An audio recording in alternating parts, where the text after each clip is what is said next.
Before we dive into a single movement, before we even bend a knee, we must answer the most important question. Why? Why do these simple, almost trivial-looking habits produce such profound results? The secret isn't just in the physical action, but in the powerful philosophy that drives it. It all comes down to three core concepts that our modern world has nearly forgotten. First, let's talk about purpose. In the West, we have a word we obsess over: retirement. It's seen as the ultimate goal, the finish line where we finally stop working. But in Japan, especially in places like Okinawa, the famed land of immortals, there is no direct equivalent. Instead, they have something far more powerful: ikigai. Ikigai, spelled I-K-I-G-A-I, is often translated as a reason for being, or, more poetically, the reason you get up in the morning. It's not some grand, abstract idea.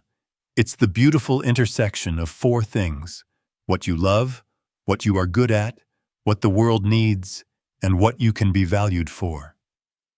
For an elder in Okinawa, their ikigai might be nurturing a small vegetable garden, mentoring a grandchild, or mastering a traditional craft. It is simple, humble, and deeply fulfilling. Now, here's where it connects to longevity. A landmark study from Tohoku University followed over 50,000 Japanese adults and found that those who had a strong sense of ikigai had a significantly lower risk of death from cardiovascular disease and all other causes. Why? Because purpose is a biological imperative. It floods your system with positive neurochemicals and drastically reduces the chronic stress hormone, cortisol, which is a known accelerator of aging.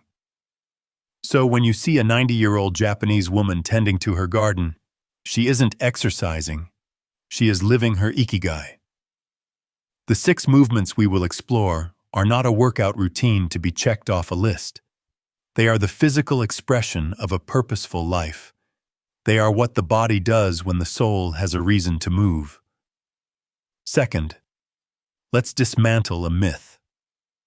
For decades, we were taught that the brain you have in your 20s is the brain you're stuck with for life. That after a certain age, it was all downhill. Science now tells us that this is fundamentally wrong. The new truth is a concept called neuroplasticity. Think of your brain not as a fixed block of stone, but as a dynamic, living electrical grid. Every time you learn something new, have a new thought, or perform a new movement, you are physically rewiring that grid. Old connections can fade, and new pathways can be formed at any age. Neuroplasticity is the brain's ability to change and adapt. It's a use it or lose it principle for your mind. Here's the incredible part.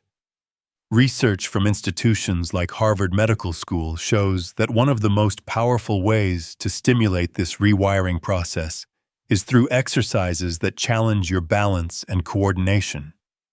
When you stand on one leg, for example, your brain is forced into a state of high alert.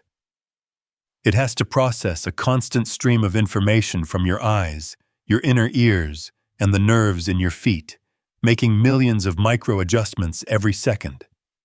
This intense focus stimulates the release of a vital protein called BDNF, or brain-derived neurotrophic factor. Scientists sometimes call BDNF miracle grow for the brain. It acts like a fertilizer, encouraging new neurons to grow and strengthening the connections between them, particularly in areas like the hippocampus, which is crucial for memory. The 6 movements in this video are not just for your body, they are a direct command to your brain. Rewire yourself, stay young, stay sharp. And that brings us to our third and final concept, perhaps the most overlooked of all: proprioception. Proprioception is your body's forgotten 6th sense. It's the innate, unconscious ability to know where your body parts are in space without having to look at them. It's how you can walk up a flight of stairs in the dark, or bring a cup to your lips with perfect accuracy with your eyes closed. This sense is managed by a network of receptors in your muscles, joints, and tendons that constantly communicate with your brain. But here's the problem. Our modern environment has systematically destroyed this sense. We live in a world of flat floors, perfectly even sidewalks, and, most damagingly, chairs. By sitting for hours on end, we've told our body's intelligent network to go to sleep. This numbing of our proprioception is a primary reason why, according to the CDC, falls are the leading cause of injury-related death among adults over 65.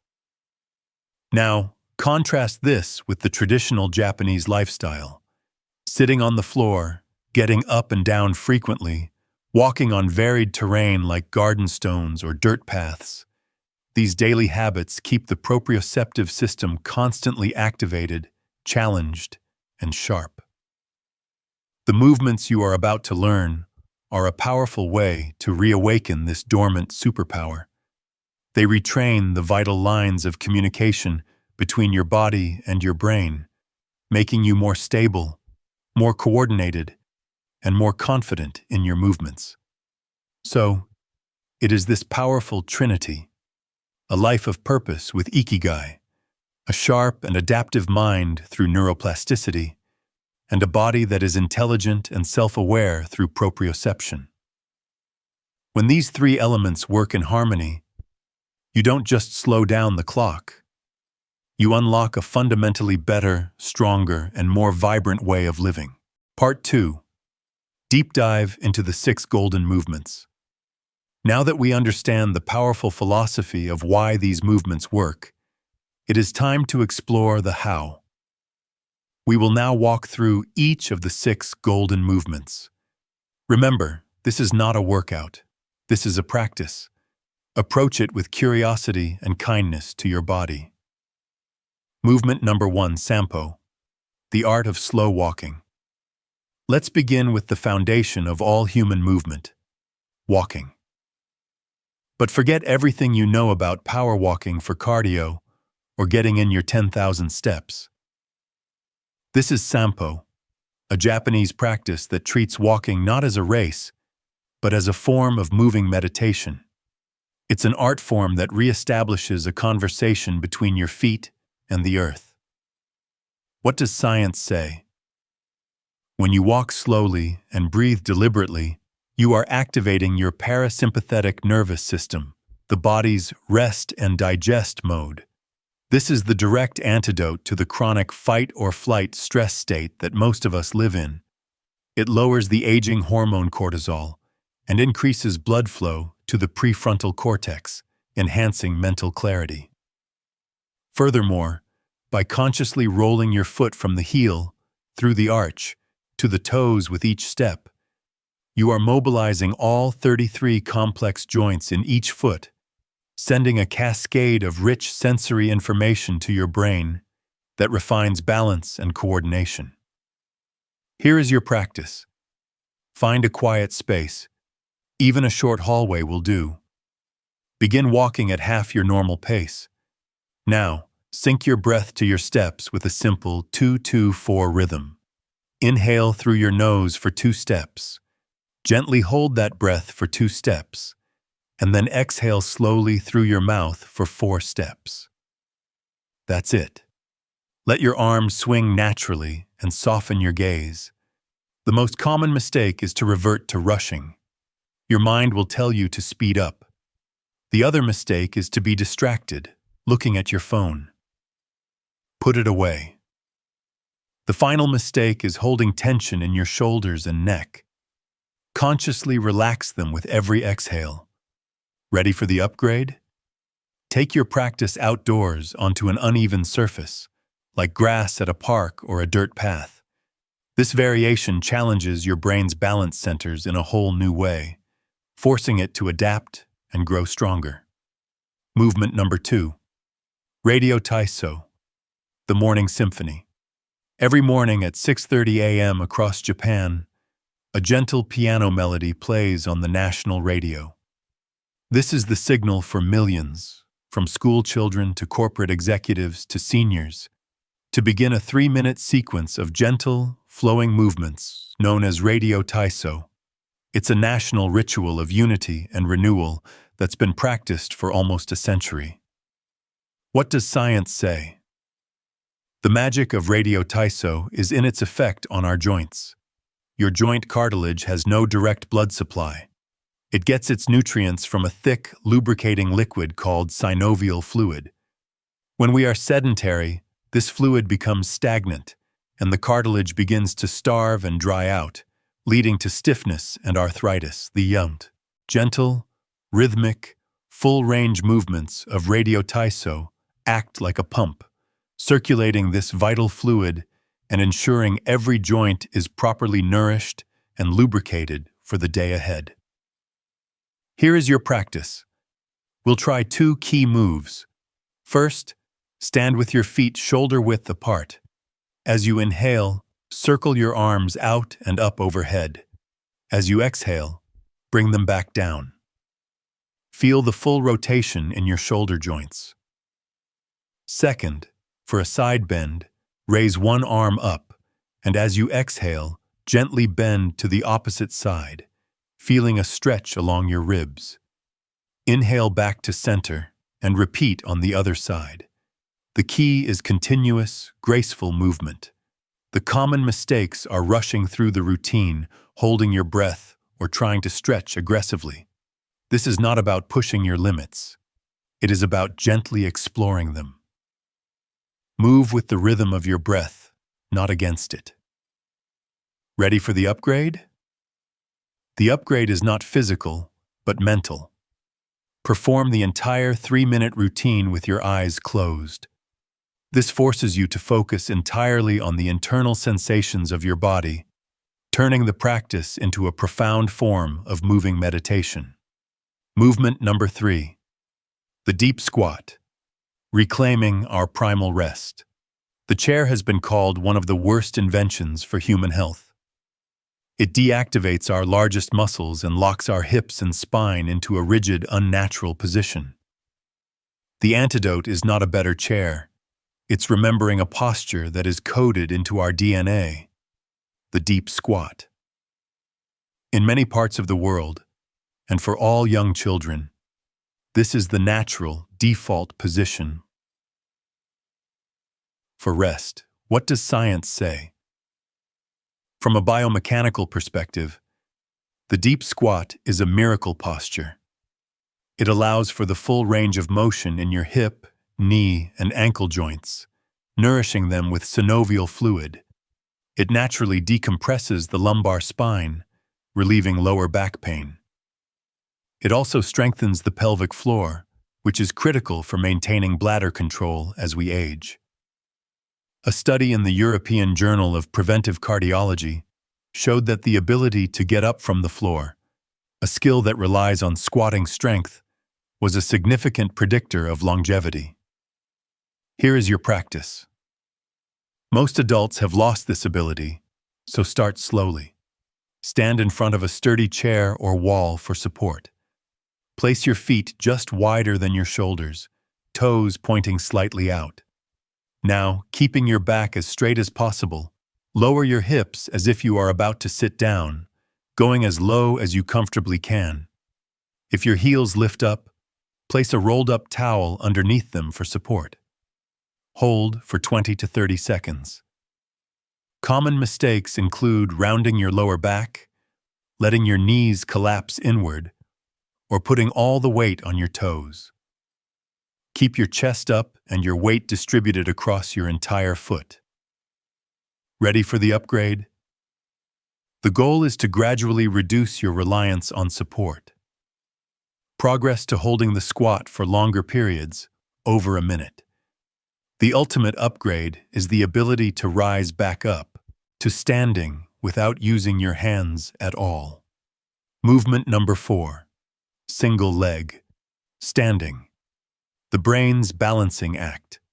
This next movement may seem almost too simple, but it is one of the most powerful predictors of how well your brain is aging. Your ability to stand on one leg is a direct reflection of the health of your neuromuscular system. It is a simple test with profound implications. What does science say? When you stand on one leg, you are launching a complex conversation between your brain, your inner ear's vestibular system, your eyes, and the proprioceptive nerves in your standing foot and ankle. A 2014 study from Kyoto University found that an inability to balance on one leg for more than 20 seconds was linked to an increased risk for small vessel damage in the brain and cognitive decline. Practicing this actively builds gray matter in the cerebellum, the brain region responsible for motor control, coordination, and balance, directly reducing your risk of a life-altering fall. Here is your practice. Stand next to a wall or countertop for safety. Shift your weight onto one foot. Pick a spot on the wall in front of you to focus your gaze. Now, slowly lift your other foot just an inch or two off the ground. The goal is not height. Breathe normally. Try to hold it for 30 seconds before switching to the other leg. Common mistakes are holding your breath, which creates tension, looking down at the floor, which will throw you off balance, and locking the knee of your standing leg. Keep a micro bend in the knee to keep the muscles active. Ready for the upgrade? Once you can comfortably hold the pose for a minute on each side, try closing your eyes for just 2 to 3 seconds. You will immediately feel your brain working harder. Another variation is to slowly turn your head from side to side while balancing. Movement number 5. Floor transitions, the metric of independence. The simple, humble act of getting down onto the floor and back up again may be the single most important physical skill for maintaining your independence as you age. The day you can no longer get up from the floor on your own is the day your world begins to shrink. The Japanese lifestyle, with its tradition of sitting on tatami mats, provides constant, natural practice of this vital skill. What does science say? Researchers developed a test called the Sitting Rising Test, or SRT. It assesses a person's ability to sit down on the floor and rise back up, scoring them based on how much support they need from hands, knees, or furniture. A major study found that people with the lowest scores on this test were 5 to 6 times more likely to die within the next 6 years. This is because the transition isn't just a test of leg strength. It requires flexibility, coordination, balance, and motor planning, a full body and full brain event. Here is your practice. Start by standing in front of a low, sturdy stool or a stack of cushions. Place your hands on the support and slowly lower yourself into a kneeling position. From there, shift your weight to one side to sit on the floor. To get up, reverse the process. Move from sitting to kneeling, and then use the support to push yourself back to a standing position. Practice this just 2 to 3 times a day. The common mistake is to rely on momentum, essentially flopping down and using a jerking motion to get up. The goal is slow, controlled movement in both directions. Ready for the upgrade? The entire goal is to gradually use fewer points of support. First, try to get up using only one hand. Then, try without using your hands at all, pushing off from your knees. The ultimate mastery of this movement is to sit down and stand back up without using your hands, knees, or arms for support. Movement number 6, the towel twist, the full body integrator. Our final movement is a surprisingly powerful ritual that takes only 2 minutes but can rewire your entire body. It is known in Japan as tenugui undo, or towel exercise. It is credited by many centenarians as their secret to staying strong, focused, and mobile. What does science say? The magic of the towel twist is in two simultaneous actions. First, by pulling the towel apart, you create isometric tension, which activates the deep stabilizer muscles along your spine and in your shoulders that are often dormant. Second, by twisting your torso, you are safely rotating your thoracic spine, the area that becomes stiffest from sitting. This combination has been shown in brain scans to activate both hemispheres of the brain at once, enhancing the communication between them. And remember that study from the original video? A 20-year study of 15,000 Japanese elders found those who practiced this daily lived on average 7 years longer. Their grip strength, a key marker of vitality, also remained well above the independence threshold deep into their 90s. Here is your practice. Hold a regular hand towel at shoulder height, with your arms extended but not locked. Pull your hands apart as if you are trying to rip the towel in half. Maintain this tension. Now, keeping your hips facing forward, slowly exhale as you twist your torso to one side. Hold for 3 seconds. Inhale as you return to the center. Exhale as you twist to the other side. Common mistakes include bending your arms, which releases the tension, rotating from your lower back or hips instead of your mid-back, and holding your breath. The movement should be controlled and originate from your core. Ready for the upgrade? The best upgrade is to perform the movement even more slowly. As you twist, try to increase the tension on the towel. Hold the end position for a 5-second count, feeling the deep muscles working. This isn't about speed, it's about mindful activation. Part 3. The body-mind bridge. When movement heals the mind. We have explored how to perform the 6 movements and the science behind them. But the deepest value of these practices lies not just in physical health. They are a bridge, a direct path to peace within your mind. Western medicine often separates the body and the mind, but Eastern philosophy has always understood a profound truth. They are one. When you practice standing on one leg, you are not just training your physical balance. You are sending a powerful message to your brain about stability. The ability to steady the body against physical swaying translates into the ability to steady the mind against the storms of life. You learn calmness from the inside out. When you practice the rhythmic movements of Sampo or Radio Taiso, you are entering a state of moving meditation. The conscious, repetitive motions help to quiet the monkey mind, reduce cortisol levels, and allow your nervous system to truly rest. It is a cleansing not just for the body, but for the soul. And when you reclaim the posture of a deep squat or getting up from the floor, you are practicing grounding. In a world that constantly pulls us into online anxieties and invisible stresses, the act of feeling stable and rooted in reality provides an incredible sense of safety and confidence. You aren't just reclaiming a posture, you are reclaiming your place in the world. These movements don't just help you live longer, they help you live more deeply. Part 4. Building a Sustainable Habit. The 7-Day Rebirth Plan. All of this knowledge becomes meaningless without action. But please do not feel overwhelmed or try to do everything at once. The key to longevity is not intensity, but consistency. Let's begin gently. Here is the 7-Day Rebirth Plan for you. Days 1 and 2. Start with just 10 minutes of slow walking, Sampo, in the morning. Focus only on your breath and the sensation of your feet. Days 3 and 4. Add 3 minutes of Radio Taiso right after you wake up.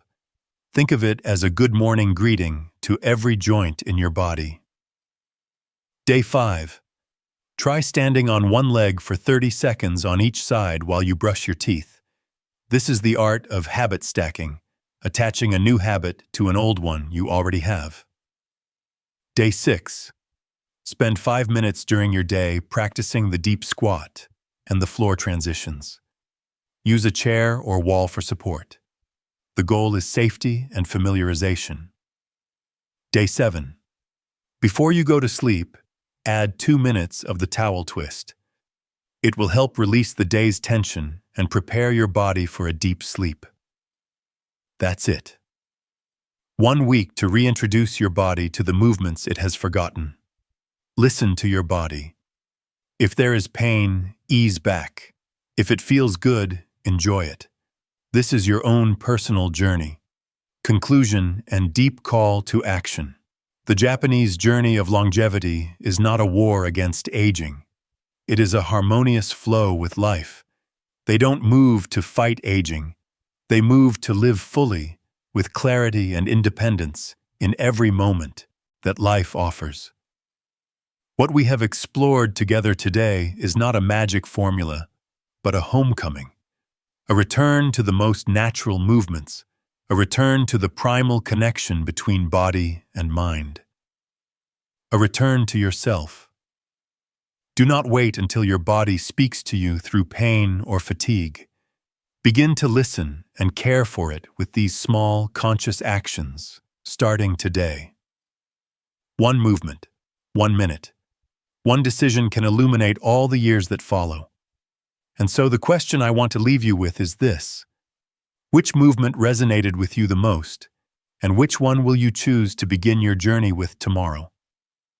Share your story and your commitment in the comments below, because this journey is always more meaningful when we have fellow travelers. Thank you for listening. So today, I'm not just inviting you to comment. I'm inviting you to write down a commitment to yourself and to all of us who are watching this together. Write down the name of the one single movement you will practice tomorrow. Not "I will try," but write, "I commit to practicing," name of movement. By writing it down, you are not just making a promise. You are joining a community of people who choose to live deeply, not just live long. Every comment below is not just a line of text. It is a flame being lit, a declaration that you are choosing the path of action and vitality. Together, let's not just add years to our life, but add life to our years. Thank you for being a part of this journey.